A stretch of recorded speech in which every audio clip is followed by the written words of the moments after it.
We work very closely now with one particular rhino protecting organization called Rhino Protect. So very much on our radar, anything where we are getting news, good news about poachers being stopped, about good developments in the field, we certainly do latch onto that. Yeah. And we've just gotten a fantastic news story in coming out of Limpopo.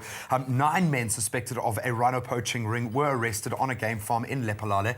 And this is, they've hit the area before. They were responsible for an attack previously about 2 weeks ago.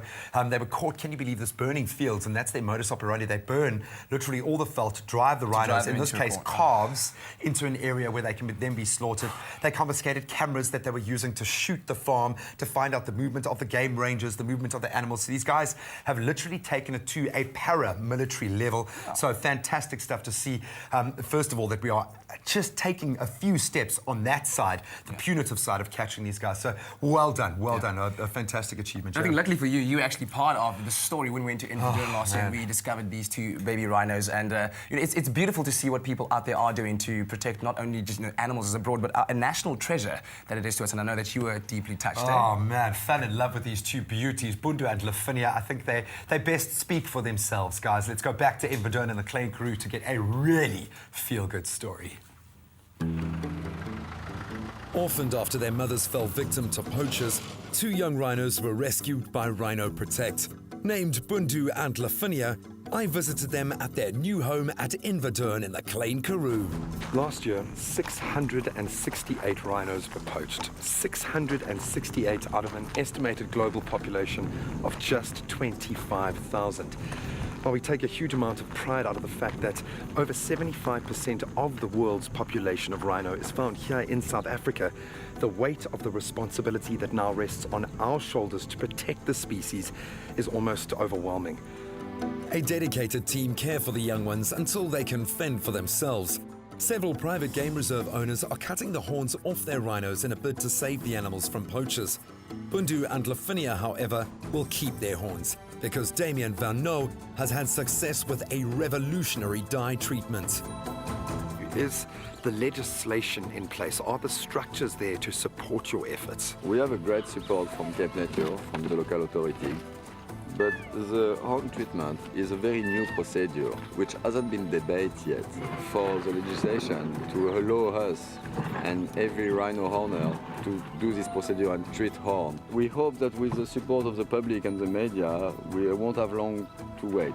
I mean, they have no time to wait. Damien injected the 3 rhinos in December last year, made sure this fact was well known, and has not had an attempt on his animals since. The dye isn't harmful to the rhino, but will make any human digesting it sick. Let's take a step backwards. A year in review, 2012, success, failure? Well, after we experiment the horn treatment and we had the whole campaign, I would say it has been a large success because it has opened a debate. It has proposed a new proactive way to defend rhino. And well, as you can see, it has given another life, another year of peaceful life to those guys, which is already something.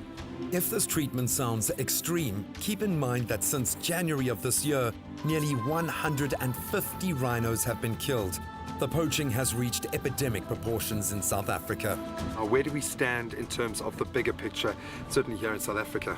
Well, things are not going well regarding rhinos. The demand is huge and there is not much left of rhinos. What we are trying to say to people is in this modern life that humanity is going to, in the future, certain behavior cannot be anymore. We have to re-teach ourselves new ways to interact with nature and the life and wildlife and every biodiversity we share on us. You're taking quite a big risk getting that message out there. Are your communications working? Are you getting in touch with the people that you need to? But listen, you guys are here, so somehow it works. If it has taken your attention and the attention of so many media, including BBC, it's obviously because we have done what was needed to defend rhino. To have the support of the scientific environment and the public and the media is very encouraging for the future. It shows that there is a better future is possible. It shows a lot of hope, I must say.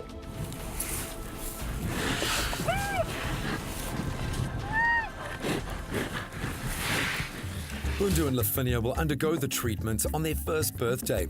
The dye makes the horns unusable for both ornamentation and medicine.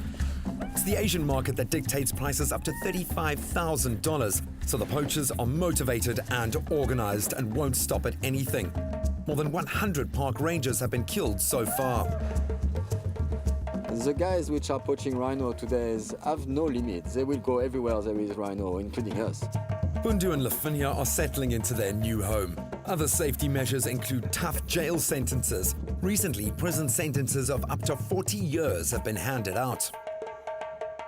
Oh man, it's getting harder and harder to pull myself out of this beautiful little slice of wild heaven. But I leave Inverdoorn this time absolutely confident that these rhinos are going to be given every chance at living the kind of life that they deserve. I'm also pretty inspired about the role that we are already and can play in the fight against rhino poaching. If we all raise our voices against rhino poaching, there will be more initiatives, more action and more funding.